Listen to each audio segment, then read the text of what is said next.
পথহারা মানুষের পথিক হয়ে এসেছিলে ধরা ধামে কোরআন নিয়ে।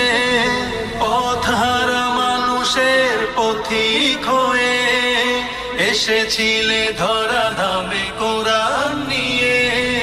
তোমার পথে পথিক হয়ে জীবন গড়ার স্বপ্ন সাজাই। তোমার পথে পথিক হয়ে জীবন গড়ার স্বপ্ন সাজাই।